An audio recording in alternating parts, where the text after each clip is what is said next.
Welcome to another edition of In the Winner's Circle, presented by the HPBA of Ontario. Renee Kierans along with Jennifer Morrison.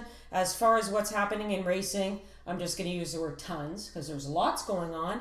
Yeah. Last weekend, your top 5 things that jumped out at you. That's how we always start this podcast. Let's go. Okay, last weekend, how about the Woodbine Oaks, of course, was an exciting race. We saw Nipissing, trained by Rachel Haldon, her biggest win of her career.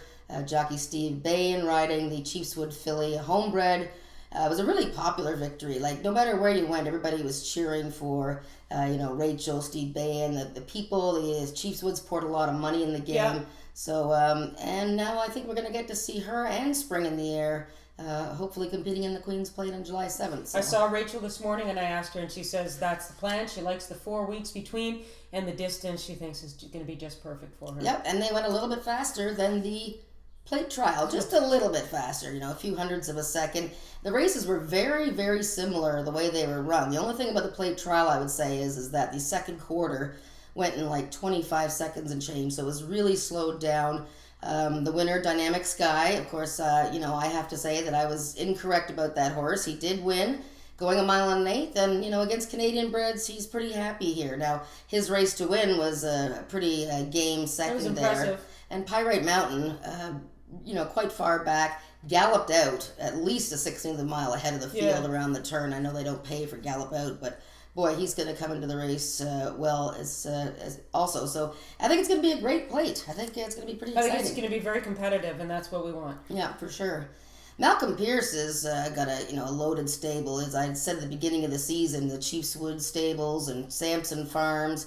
Malcolm Pierce has won the stake race, the Alleywow, with Overheard on the weekend. The horse that you loved. A horse that I loved in the podcast last week.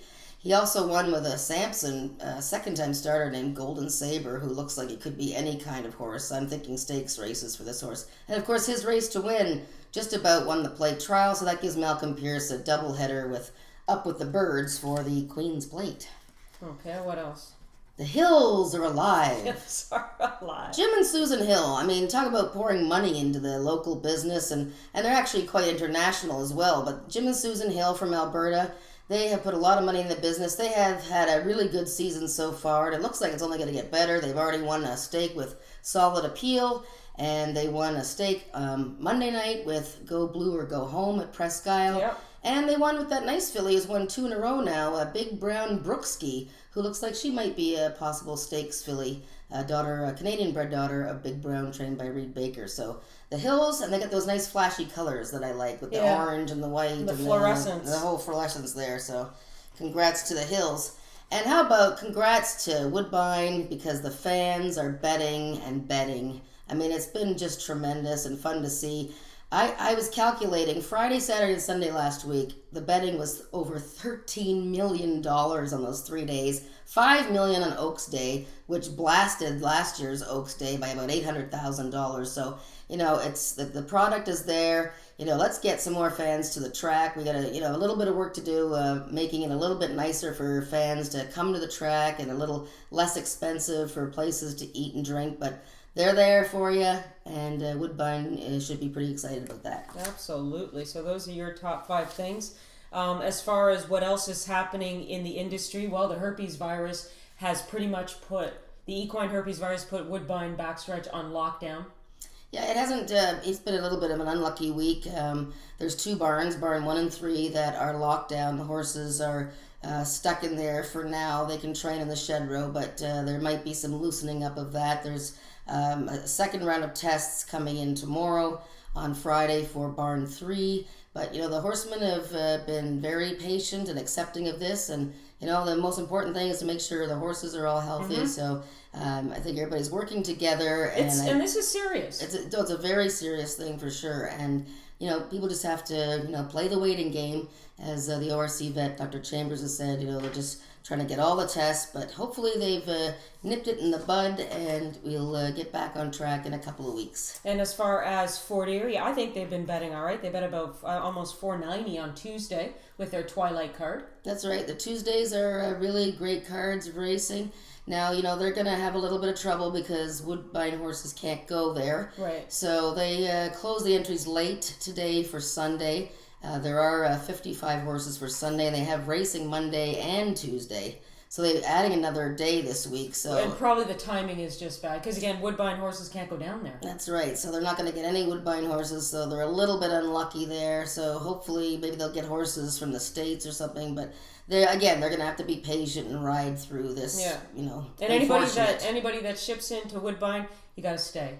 You got to can stay. come in. Just was laughing with some people this morning, just like the Hotel California. You can come in, you can check in, but you can never leave. You can never leave. Not right now. Not right now. Okay. As far as Friday's program, 9 races on tap for Friday. We've got all kinds of stuff coming up on the weekend. Grass racing, stake action, 2-year-olds back Lots in of action. 2-year-olds. Great Lots stuff. of 2-year-old action. A race to me on Friday that I found pretty interesting was that maiden special at 1 1/8. Some horses still looking towards perhaps a trip to the Queen's Plate, and Scipio might be one of them. Did I pronounce that right for Reed Baker? Scipio? Okay, he might be one of them. He is at even money. Steel Dust Dancer going for Marcassia looks as though he could be dangerous as well. I think Scipio is, should win this race and then perhaps go on to the Queen's Plate. He's been waiting in the barn since April 26th when he finished third in that, super duper key race behind Brilliant Comet, who's come back to win an allowance. Bert's Bar was second. Romped. He came back to romp, and the 4th place finisher, who his name escapes me, has also come back to romp. So Scipio, long striding horse, wants the distance. He's had 5 workouts since then, and I know a couple of them were a little bit on the fast side. Not too thrilled about that, but 1 1/8 should be perfect for his long stride, Yep. and I think he'll win this race, and perhaps the exactor horse you're looking at. No, Steel Dust Dancer is okay, but I'm looking at maybe Impetuous Act as a bit of a price for the exactor. Going for France Green, already a stake winner this season. France Green with I'm a Kitty Hawk. Impression of Big Lightning. Now this is a horse, it says in the form, $320,000 yearling purchase, but he was resold. That's right. He was bought in the January sale for, I believe, something like 50,000. Yeah, 30 to 50, something like that. in that area. Beautifully bred horse. First time Lasix, certainly wants the distance. Can't really go anything by 6 furlongs on the grass. Just something to get him going. So a horse to watch again, see how he does. But first time Lasix is intriguing for sure. And bred to go 1 1/8. That's right. Another Queen's Plate horse actually on Friday's card is in race 1, and it's an Ontario sired allowance race for older horses, but Power Phil is in there, and he's using that race to see if he can get a little ticket to the Queen's Plate. And he won nicely last time with a 77 buyer.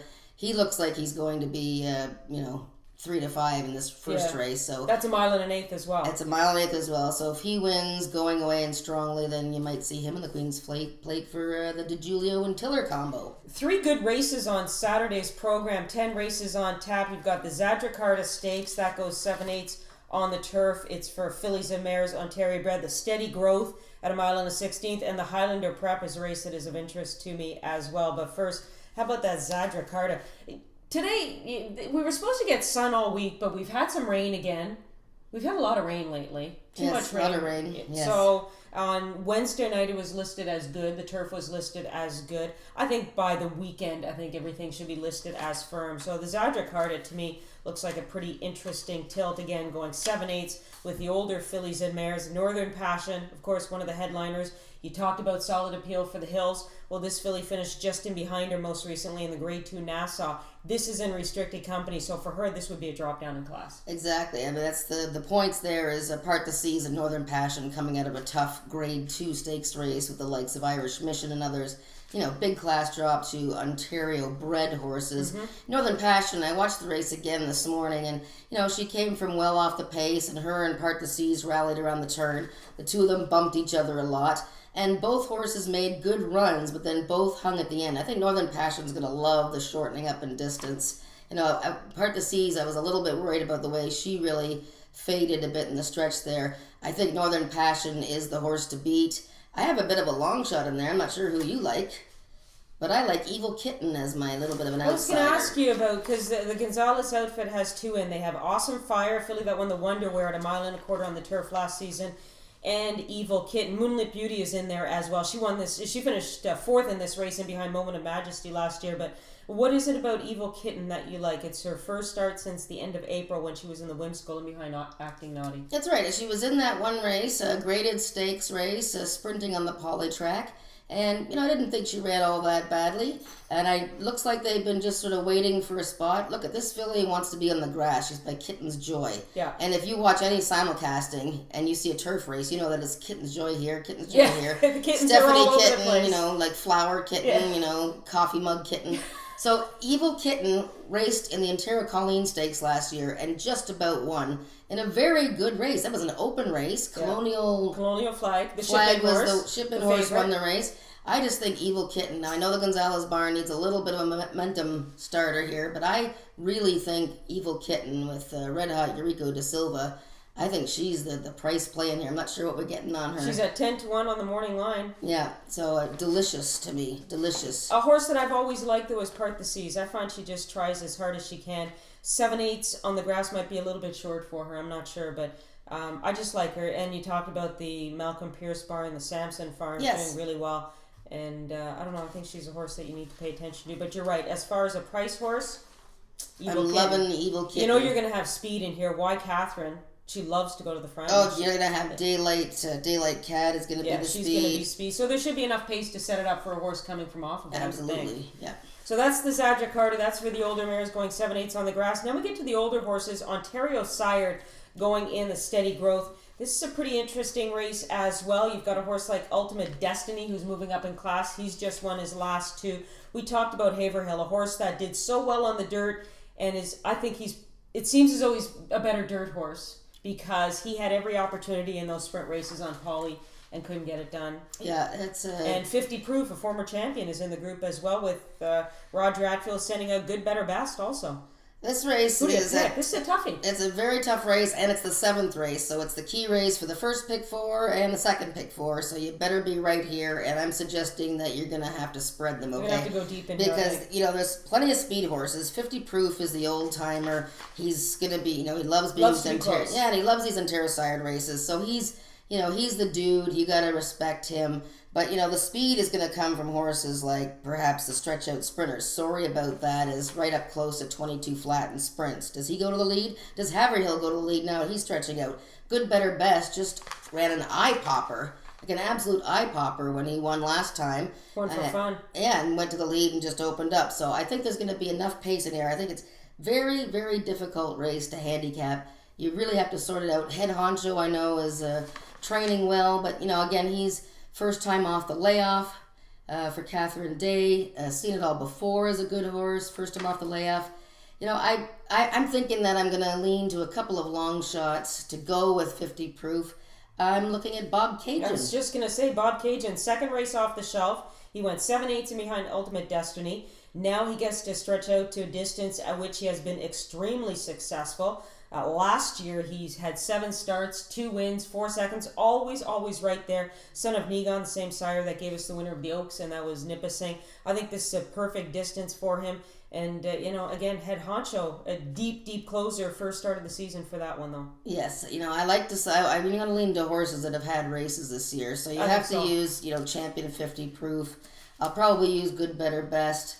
But I think Bob Cajun is a really interesting horse to me, and maybe a price. And the thing about Ultimate Destiny with 2 wins in a row, but he just ran a huge race last time, and I'm thinking he's not at his best going a mile and 16th. I know he's won it, but I don't think he's at his absolute best going the route distance, and I'm thinking he might regress a bit. Sky of Grey's always been an interesting long shot to me, but I just don't think he's quite good enough. So Bob Cajun is the hip play for me. Yeah, he could definitely spice up that pick 4 ticket. Again, it closes off the first pick 4 and it kicks off the late pick 4 because there are 10 races on tap. This is a race, the 9th race, one that is of interest to me. Paso Doble from an inside post in the Highlander Prep. Nice purse of just over 89,000 going 3/4 on the grass. A horse that I've always liked. Big Storm Brewing started his career with Mark Frostad. Last season he was with Malcolm Pierce. 4 starts, he had 2 wins. Haven't seen him for a long time now, though. Yeah, well, the horses from the Samson stable will just have to be respected in any situation. The thing about the Highlander Prep is, and I'm sure we'll still be on the grass, so there are, Ontario Sired horses in there that are probably going to have a little bit of trouble with this field, like Paso Doble and Executive 5. So you've got Horse of the Year and champion Fatal Bullet in there. You know, been a long time since he's reeled some wins in a row, but I know he's training well. But I think Big Band Sound is the horse that, is probably going to win the race. You think he can get up going 6? Well, in a small field, you don't necessarily have enough pace in front of you to. I think that'll just bring him closer. But yes, he's only had one start going 6 furlongs on the grass, so it's certainly a question for him. That's why I think Fatal Bullet, if he's got a bit of that spunk in him and he can, track, say, a horse like Executive 5, get an early lead, and hopefully, maybe he'll hold off Big Band Sound. But it's a small field, but it's a little bit tricky, I think, for the pick 4. But I would lean towards, Big Band Sound and Big Storm Bruin. Leave the Ontario sired horses out of there. I just think it's going to be a little too difficult for them. If you look at Big Band Sound, in his first start last season, he was in the Jacques Cartier. He finished second with a huge buyer of 97 in behind Essence Hitman. Came back to finish second to that one in the Vigil, but off the shelf, he fired a huge race, having not run in about 3 months or so. Again, Fatal Bullet, he's 8 now. Yeah. Last year, he dropped into actually a claiming optional claimer to get his victory. Other than that, he struggled a little bit. Big Band Sound is at 7-5 going for Danny Vella. Emma Wilson's going to ride him for what appears to be the first time. Big Storm Brewing, this is a horse that I've always really liked, and Eurico da Silva has ridden him in the past, but he's opting to go with Paso Doble. He just won the New Providence. That was the day Patrick got hurt, and he picked up the mount. That's right. On Paso Doble. Yes. So Contreras, very able replacement, is going to be aboard Big Storm Brewing for Malcolm Pierce. Consolidator Joe is on the main track only list. I think you're right, though. I think it's going to stay on the grass. Yeah, I think so. That's a great card on Saturday. A couple of 2-year-old races, so lots of action before you head off to Mohawk and watch the North America Cup. And a Cup 30th anniversary of the North America Cup. Captain Treacherous is going to be the headliner in that race. Whether he is beatable, I don't know. If he was going to get beat, it would have been, I think, in his elim last week, where Randy Waples came to him, but he kicked in because Captain Treacherous hadn't raced in a while. Yeah, so looking at the form, I sort of lean towards Vegas Vacation as a bit of an upsetter, but yeah, it looks... for Casey Coleman. That's right. Okay, getting back to T-Bred action on Sunday, 10 races on tap as well. And maybe a little bit of a skinnier card than we've seen in the past, perhaps due to the fact that there is that herpes outbreak. It maybe people are not wanting to send their horses out. I'm not really sure, but a little bit of a skinnier card. And one of the skinnier races is the Victoria Park, 1 1/8 miles. And again, as far as any Canadian breds that might be looking towards the Queen's Plate, well, Sweet Little Man in the field of 4 is the only Canadian bred in the group. That's right, and these horses, 3 of them are coming out of the Marine Stakes. 2 of them are coming out of the Marine Stakes, that's right. And, Todd Pletcher's horse, Winning Cause, is entered in the race. Now, he's allowed to ship in to Woodbine, even though there is the quarantine barns. However, he won't be able to leave for, maybe a week or 2 or 3 weeks. So that might dictate whether he comes or not. So it's possible that he might, they might have a change of heart and not ship, and then maybe left with a 3-horse field. But, I think if Winning Cause races in this small field, and I don't care, it's 1 1/8 miles, I don't care what the pace scenario is going to be like. I think it'll be 5 iron and Sweet Little Man up on the lead, and then Bear Fabulous Son and Winning Cause in behind. I think Winning Cause wins, no question. Hated his trip in the Marine Stakes. He got a little roughed up. It was a horrible trip. He was down the inside. Up with the Birds was totally dominant and is the Queen's Plate favorite. So Winning Cause wins if he comes here and races. Bear Fabulous Son was supplemented at the last minute to go in the race and, fill out the field a bit.